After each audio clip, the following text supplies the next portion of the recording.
SIR একটা স্বাভাবিক প্রক্রিয়া। একটি সাংবিধানিক সংস্থা ভারতের নির্বাচন কমিশন এসআইআর করছে। 12টি রাজ্যে একসঙ্গে এসআইআর চলছে। কোথাও যদি কোনো বিচ্যুতি থাকে, কোথাও যদি কারোর কোনো প্রশ্ন থাকে, তার জন্য কমিশনের দরজাও যেরকম খোলা, সুপ্রিম কোর্টের দরজাও সেরকম খোলা। কিন্তু এই সমস্ত বিবৃতি প্ল্যান্ট করা হচ্ছে সংবাদ মাধ্যমে, তার একটাই উদ্দেশ্য যে এসআইআরকে ঢাল করে, এসআইআরকে সামনে রেখে তৃণমূল কংগ্রেসের যে অভিশপ্ত কালো অধ্যায় আছে 14 বছরের, সেটার থেকে মানুষের দৃষ্টি ঘোরানো, যেটা বাস্তবে সম্ভব নয়, পারবে না তারা। উনি বলছেন যে আমি সুপ্রিম কোর্টে যাব এবং নির্বাচন কমিশনকে দেখে নেব, নরেন্দ্র মোদীকেও দেখে নেব রাজনৈতিকভাবে এবং আইনগতভাবে। এমনি উনি একজন বিশিষ্ট আইনজ্ঞ, উনি সাংসদ, বারবার নির্বাচনে জিতেছেন, বিভিন্ন সময় উনি সক্রিয়। কিন্তু একবার যদি উনার পশ্চিমবঙ্গ রাজ্য সরকারের হয়ে উনি যত মামলা লড়েছেন সুপ্রিম কোর্টে, সেই স্ট্রাইক রেটটা যদি দেখে একবার যদি তাকান, তাহলেই উত্তরটা পেয়ে যাবেন। হাওড়া এবং মেদিনীপুর বিভিন্ন জায়গায় আবারও দেখা গেল যে তৃণমূলের ক্যাম্পেইন থেকে এনুমারেশন ফর্ম বিলি করা হলো। তার মানে তৃণমূল কংগ্রেস এসআইআর কে মেনে নিয়েছে।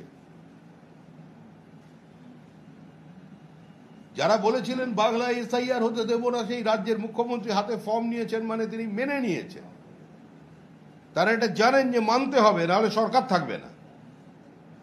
এত জায়গায় তৃণমূল কংগ্রেস বসে প্রভাবিত করবার চেষ্টা করছে, বিএলওকে বাধ্য করছে। আমরা বিএলওদের উদ্দেশ্যে বলছি, আপনারা সবাই সরকারি চাকরিজীবী। আমরা জানি আপনাদের কিছু কোনো জায়গায় ভয় ভক্তিতে বা বিশেষ বাধ্যবাধকতায় বাধ্য করা হচ্ছে আপনাদের অফিসে বসে ফর্ম দেওয়ার। কিন্তু মনে রাখবেন, এই নিয়ে যদি কোনো বিতর্ক তৈরি হয় এবং বিপদে আপনারা পড়বেন, সেজন্য আপনারা স্বাধীনভাবে কাজ করবার চেষ্টা করুন। আর বিএলওদের নিরাপত্তা দেওয়ার দায়িত্ব হচ্ছে নির্বাচন কমিশনের। নির্বাচন কমিশনের বিষয়টি দেখুন। বিভিন্ন রাজনৈতিক দলের এজেন্টরা জোর করে মৃত ভোটারদের নাম ভোটার তালিকায় তুলতে চাইছে অভিযোগে কমিশন করা পদক্ষেপ বলেছে, কিন্তু সংখ্যাটা তৃণমূলেরই বেশি। তৃণমূলের লোকেরা এটা বেশি করছে আর কি, মৃত ভোটারদের নাম ভোটার তালিকায়। দেখুন, আমাদের রাজ্যের যিনি মুখ্যমন্ত্রী আছেন, তিনি কবি, তিনি চিত্রকার, এবং তার মন অত্যন্ত বড়। আমি বিরোধী দল করি বলে সবসময় তৃণমূলের সমালোচনা করব, বিষয়টা এরকম নয়। তৃণমূল আমাদের মতন ছোট হৃদয়ের নয়, তৃণমূলের মন অত্যন্ত বড়। তৃণমূল বলেছে, তুমি গেছো তো গেছো, কি হয়েছে তাতে? পৃথিবীর মায়া কাটিয়ে তুমি চলে যেতে পারো, কিন্তু আমরা তোমাকে ছাড়বো না। ভোটার লিস্টের মায়া তোমাকে কাটাতে দেব না, তুমি আমাদের কাছে থাকবে, আরো কাছে, ভোটার লিস্টের মধ্যে। আমরা কি করবো? আরেকটা হচ্ছে যে কল্যাণ বন্দ্যোপাধ্যায় বলছেন মুসলিম একজনেরও নাম কাটতে দেব না। এই মুহূর্তটা পশ্চিমবঙ্গে বাঙাল ভোটির লড়াই নয়, এই তৃণমূলের মোহনবাগানের লড়াই নয়, এটা সমস্ত বাঙালির লড়াই বিজেপির বিরুদ্ধে। বাঙালির লড়াই বিজেপির বিরুদ্ধে। তার মানে খেপে উঠেছে, মাথা ঠিক রাখতে পারছেন। হঠাৎ এখানে ইস্ট বেঙ্গল মোহনবাগান, তারপরে কি বিষয়টা কি বলতে চেয়েছেন? মোহনবাগান ইস্ট বেঙ্গল এক হয়ে গিয়ে মোহামেডান স্পোর্টিং এর বিরুদ্ধে লড়াই করছে। আমরা তো এরকম বিভাজন হিসাব করি না, আমরা তো এক থাকতে চাই। আসলে কল্যাণ বন্দ্যোপাধ্যায় তৃণমূলে প্রথম দিন থেকে আছেন, অনেক মামলা লড়েছেন তৃণমূলের হয়ে, সিপিএম এর মিথ্যা মামলা থেকে কর্মীদের বাঁচিয়েছেন। এখন সত্যটা তিনি জানেন, মাটির গন্ধটাও বুঝে ফেলেছেন। এখন উনি যে চলে যাচ্ছেন ওর দল, এটা মানতে পারছেন না, সেই থেকে এগুলো বলছেন। আর এমনিতেই ওনার মধ্যে বীররসের, আমি বারবার বলি, এমনিতেই ওর মধ্যে বীররসের আধিক্য আছে, এবং ওনার যে শব্দচয়ন অসামান্য। আরেকটা হচ্ছে প্রচুর ভোটারের নাম, জেনুইন ভোটার, তারা তাদের 2002 সালে ভোট দিয়েছেন, তারা কিন্তু নাম খুঁজে পাওয়া যাচ্ছে না। তৃণমূল বলছে এটা চক্রান্ত, প্রকৃত ভোটারদের নাম বাদ দেওয়ার জন্য এটা চক্রান্ত। তৃণমূল কংগ্রেস যেভাবে, তৃণমূল কংগ্রেসের থেকেও তো একটু নির্বাচন কমিশনের শিক্ষা নেওয়া উচিত। নির্বাচন কমিশন তো সবাই কথা শুনবে।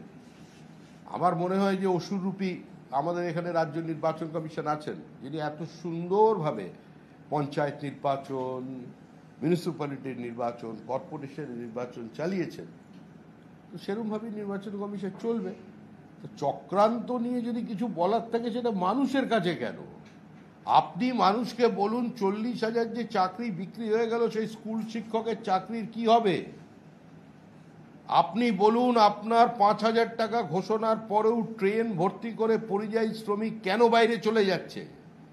মুখ্যমন্ত্রী বলুন, কেন উচ্চ মাধ্যমিক পাশ করবার পরে এ রাজ্যের ছাত্ররা কার্যত পরিযায়ী হয়ে ভিন্ন জায়গায় যাচ্ছে?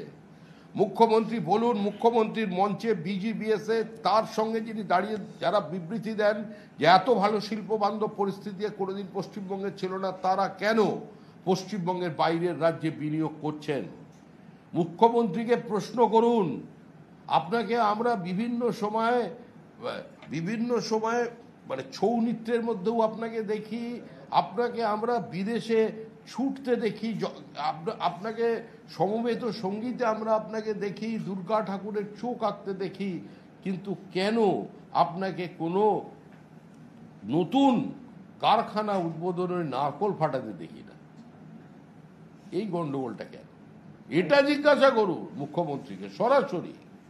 আরেকটু যে ঠাকুরনগরে তো অনশন চলছে এসআইআর এর বিরুদ্ধে, হ্যাঁ, সেখানে একজন অসুস্থ হয়েছে, তৃণমূল প্রশ্ন তুলেছে এই যে এসআইআর এই বিপর্যয়গুলো হচ্ছে তাই কে দেবে?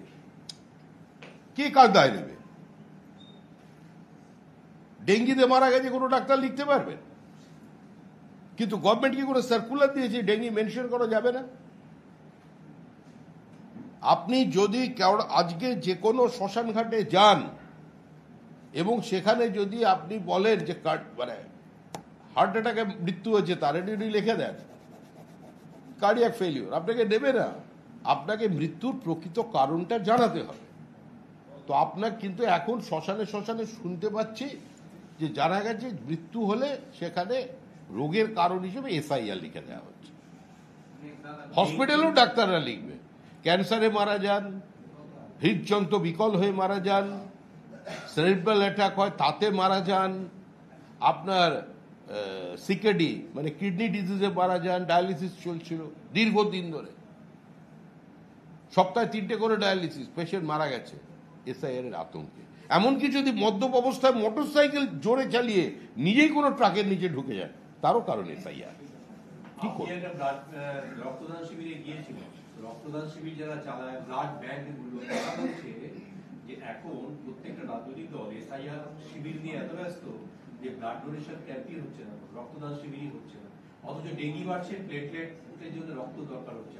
দেখুন আমার মনে হয় এটা খুব একটা রাজনীতির বিষয় নয়, কারণ পশ্চিমবঙ্গ কার্যত একটা রক্তদানটা একটা গণ আন্দোলনের রূপ নিয়েছে। অফিস ক্লাব থেকে শুরু করে রাজনৈতিক দল, বিভিন্ন এনজিও থেকে শুরু করে পাড়ার ক্লাব সবাই রক্তদান শিবির করে, এবং এটার আগেও এত রক্তদান শিবির সারা ভারতবর্ষের অন্য কোনো প্রদেশে হয় বলে আমার জানা নেই, কিন্তু তারপরেও বছরের একটা নির্দিষ্ট